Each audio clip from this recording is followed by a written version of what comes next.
Welcome to SF Commercial Property Conversations with Bruce Bean, where Bay Area investments meet expert insights. Get ready to unlock the strategies of commercial real estate success. So today we have Michelle Colbert on, and she is a LA agent in real estate, and but she started out in the world of Hollywood and production and all those wonderful things. So Michelle, it's great to have you on. Love to kind of hear how you transitioned from the military family to production to real estate. That sounds like a very interesting journey. Yes, a very interesting journey, and I would say fun.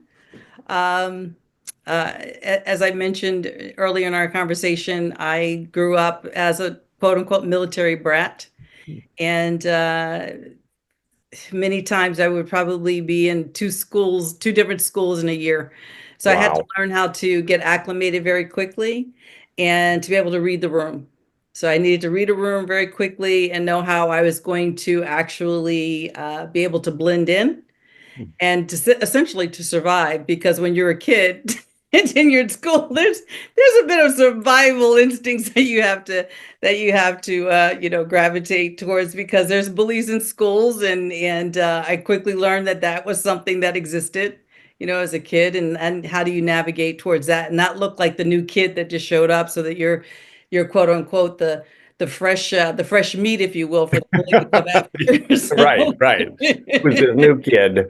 Yeah, right. yeah. So that I think that lifestyle gave me a lot of lifestyle skills to actually survive in different environments, which I think is really important. And I think I knew probably when I was like 10 or 12 that I wanted to work in the entertainment industry. I didn't quite know exactly what that would be, but I just was intrigued by the entertainment industry. And I did make that decision. I was very fortunate to be able to actually make a living in the entertainment industry. I started off, I went to Carnegie Mellon University Mhm. for graduate school, and I studied lighting design. Oh, So I wasn't in front, it was not in front of camera, but behind the yeah. camera doing lighting, and I had the opportunity to tour the world with different. Mm. I went out with artists like some people will know and some people won't. With artists like Shaka Khan, Denise Oh, Williams, wow. Rita Marley and the Wailers. I Oh had my an gosh. opportunity. I did not tour with Patti LaBelle, but I was behind the scenes in terms of helping with design concepts for tours. So that was really a great experience, and I segued from lighting design into film. And Oh. I took my skill set of being a lighting designer, which was electricity, because that Hmm. is across the board, and I traveled all over the world, so I understood the theory of electricity and and the practicality of it, how to apply it. And so I transitioned into the film industry. I was in Los Angeles. I wanted to stay home and not travel. I was traveling about maybe 8 months out of the year, and so it made sense for me to get into the film world, and that's what I did. I ended up working as an electrician. Oh, And wow. yeah, at a time when there were very few women that were in that particular role. Oh, Uh, yeah.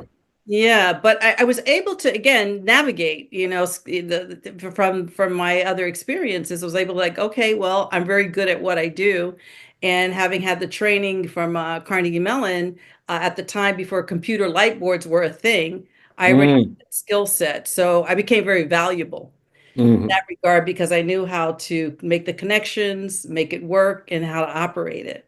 So that made me pretty valuable on the team, Yeah. you know. Big asset. Yeah. Yeah, yeah. And I transitioned from doing that into production, doing the Oh, logistics. wow. Wow. And I stayed on the logistics side of the entertainment industry for a good, I don't know, 20 plus years. Oh my gosh. Yeah. And while I was doing that, I got intrigued with real estate. I bought a property, and I had no idea that real estate was actually an asset. And I learned as I saw equity grow into it and what you could do and how flexible of an asset it is. You can refinance it and still keep it. You can rent it and still keep it. Yeah, so it was just a very flexible asset. And the way that it grew, particularly in Los Angeles, Oh, yeah. Yeah, I was like, wow, is this what this does? Look at this. Look at this appreciation I'm getting. Right, right. Yeah. And so when I was in the entertainment industry, I continued. I wasn't doing real estate full time, and I knew at some point that would be my exit. If I Yeah. left the entertainment industry, what would my next career be? It would be real estate. And Oh, so that's wow. how I had the plan in the back of my head, and I deployed it as a licensed agent in 2015. Oh, wow.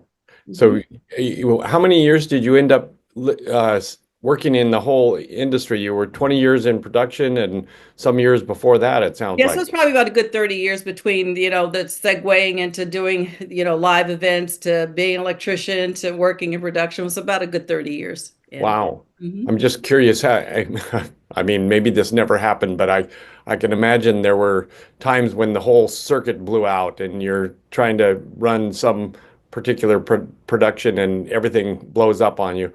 So, Well, I gotta say, I probably didn't have that per se. You may have had an instrument or two, ah, you could ah, survive. So yeah, I think when you're in production, you have backup plans, you have people who are on the follow spot. I mean, you have to completely lose power with everything.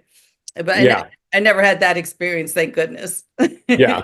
That's, it sounds like a very strenuous kind of business to be in. Yeah. Yeah, you're waiting for the shot or the production or whatever, and things can go right or go wrong, and off you go from there. So Right, anyway, a right. fun time. Yeah. So then tell us about your real estate career then. Well, I mean, in 2015, I was officially licensed, and I stayed on the transactional side, which is what I do now. I do very little investing myself now. I help a lot of other people in terms of investing. My focus has primarily been on the transactional side and really educating people who are maybe first time getting into it, or working with investors who are in it and helping them identify properties that are actually going to make dollars and cents, in terms of Yeah, investment. Because not, some of these investors just don't know particular areas that are up and coming, and that they would be, beneficial in terms of either a hold or add it to their portfolio to do renovations and put back on the market. so are we talking about single family, multifamily? What are you working on mostly? I work mostly on single family, but I do multifamily commercial as well, Mm-hmm. which I do enjoy that. I actually would say when I'm dealing with investors that want to buy multifamily properties, 7+ units, that's a different type of investor that Mm-hmm. is so dialed in terms of what they really want and dollars and cents.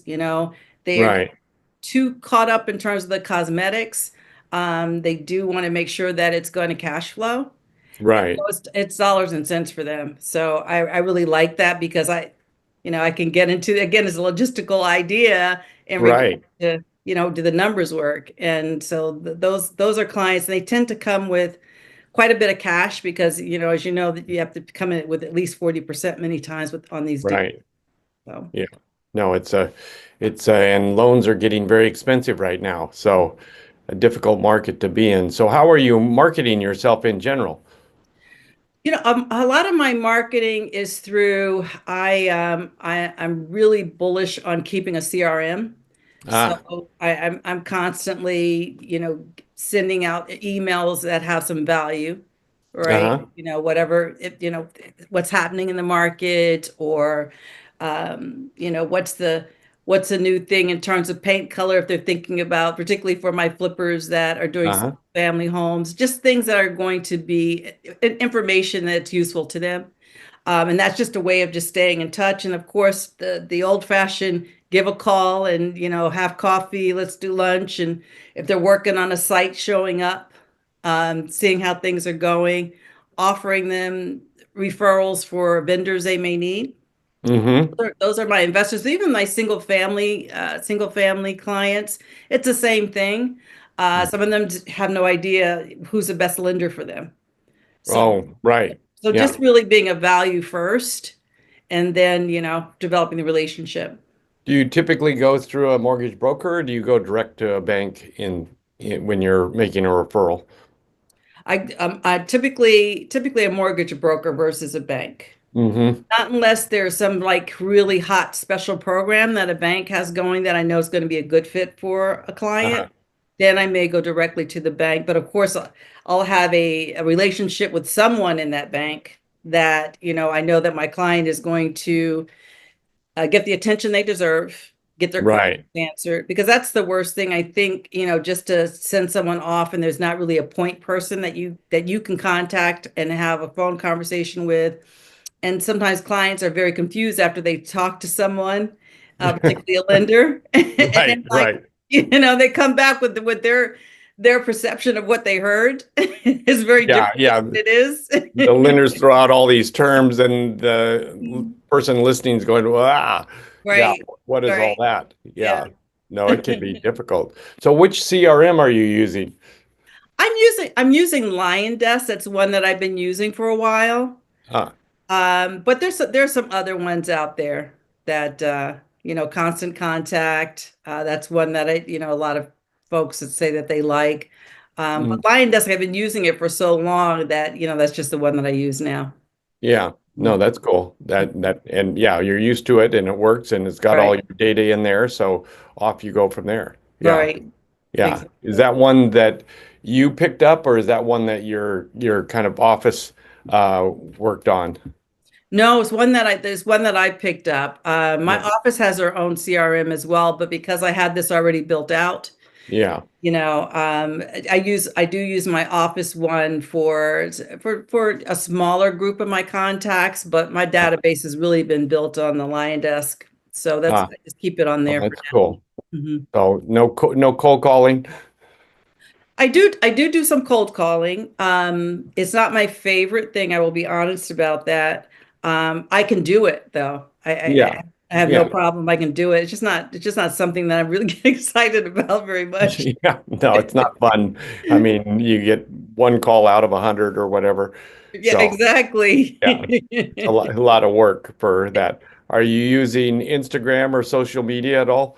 I am on social media. I'm a Facebook, Instagram, and LinkedIn. Yeah. Hmm. Yeah. That's where we connected on LinkedIn, which is a great site for our kind Yeah, of referrals and so forth. right. So that's great. So what do you think the future is looking like for real estate?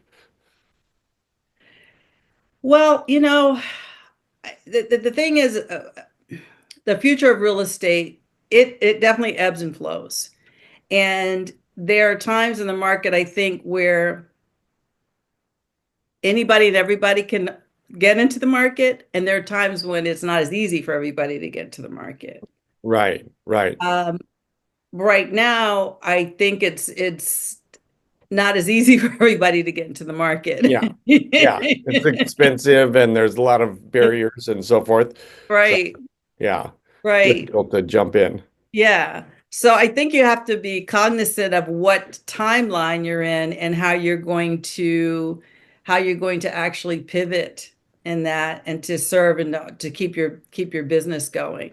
And so that's super important. And sometimes easier said than done. I mean, as a real estate agent, it's 5 jobs that you do. Oh, oh, okay. That's interesting. Can you name the five? Well, you have to market. Yeah. Okay. You You got have to marketing. you have to take care of whatever needs your clients may have. So it's the logistics for your clients, right? They Uh-huh. need a lender. Um, they need their credit cleaned up. So there's that component of it. Yeah. There is the relationship building.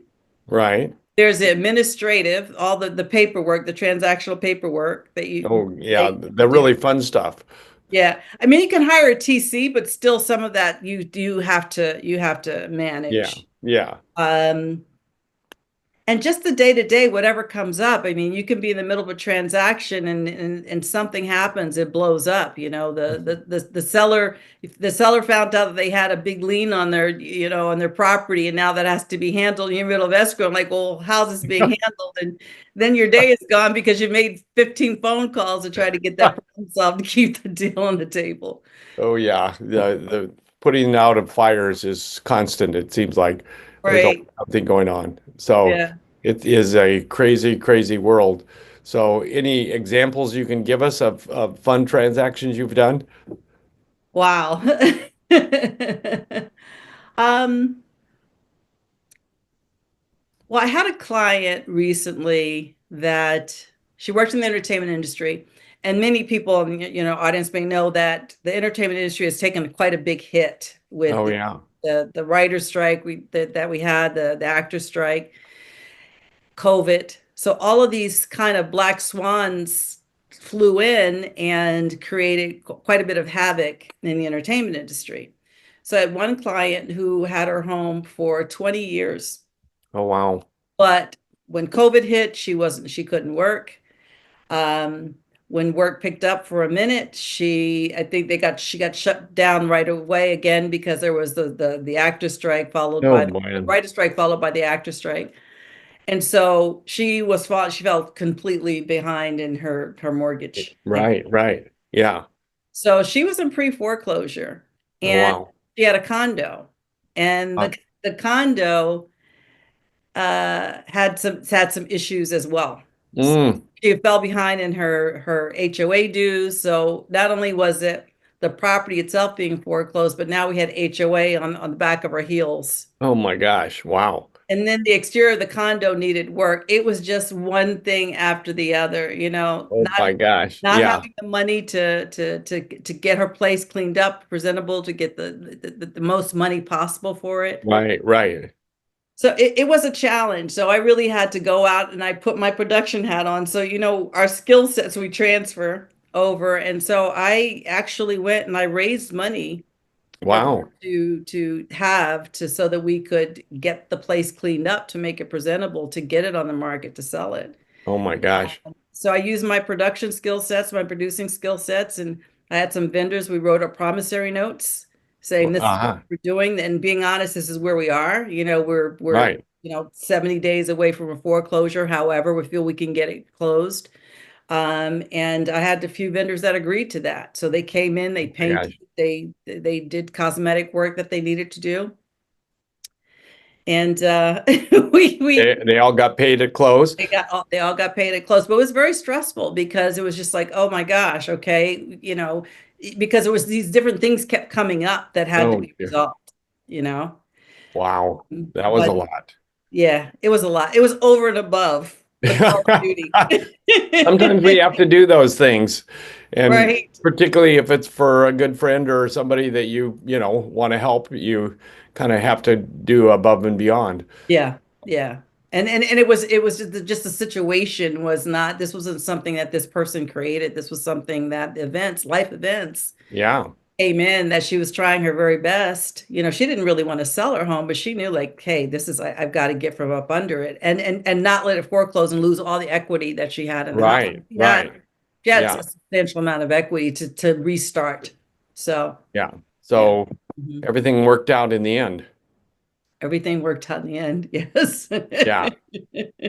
Well, I mean, that's the beauty of, kind of knowing the market and knowing the vendors involved and being able to really produce for somebody along the way. It Right. makes all the difference. So I think that's a good lesson for those listening to really put together a team sometimes and make sure it all goes well for the client involved. Because Yeah.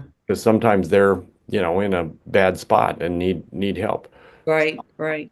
And Yeah. that is that's a key. I mean, in terms of your team, of knowing that you have somebody who's going to really, go over and beyond given your situation. Because I know there realtors would have said, "Oh, I'm so sorry you don't have, so we need to sell it as is."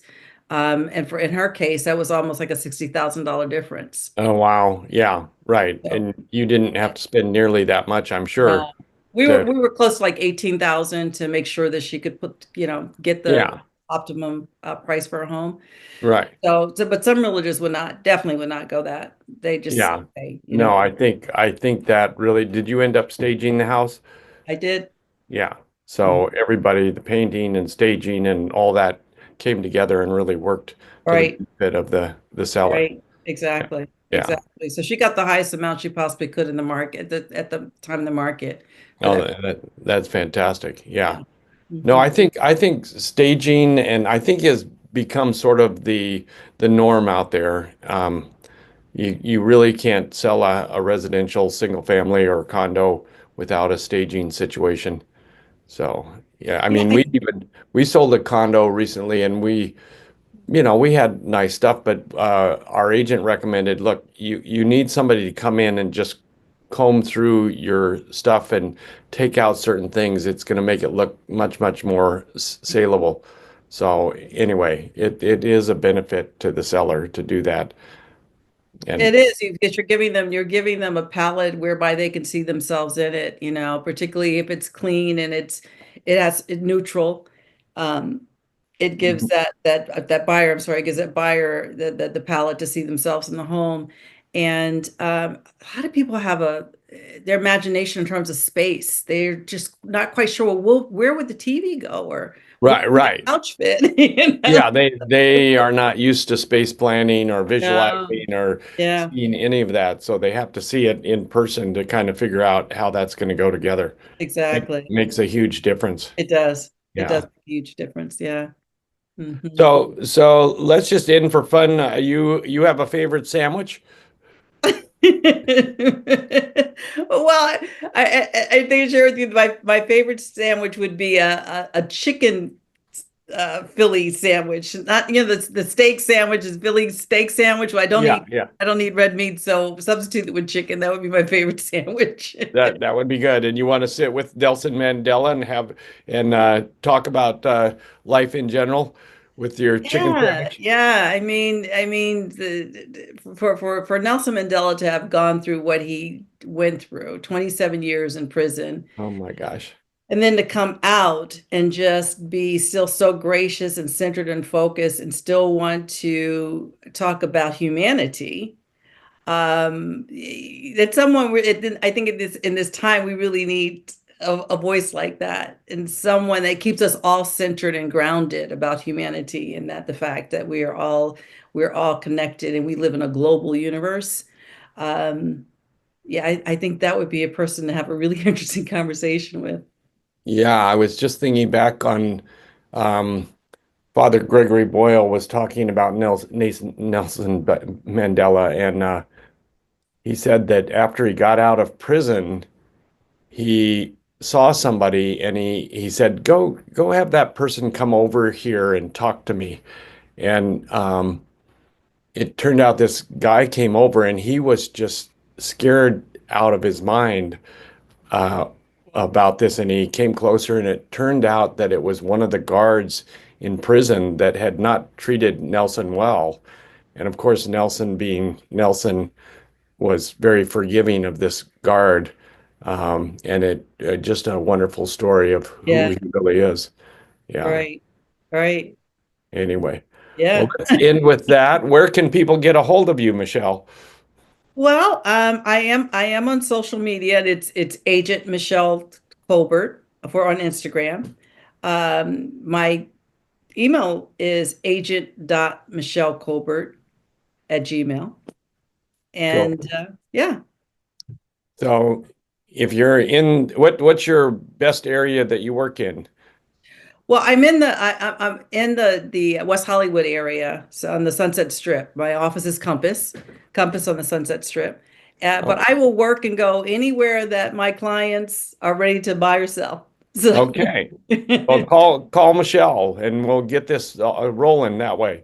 yeah, and I'll leave my number too. My number is 323-816-3227. Perfect. Well, that's great to have you on. I look forward to talking to you in the future, and we'll see how the market comes together here in the next year, 2 years, whatever it takes. Yes, absolutely. All right. That's a wrap on today's journey through the SF commercial real estate scene. Ready to share your story? Visit sfcommercialconversations.com/guest. Your insights could lead the next conversation.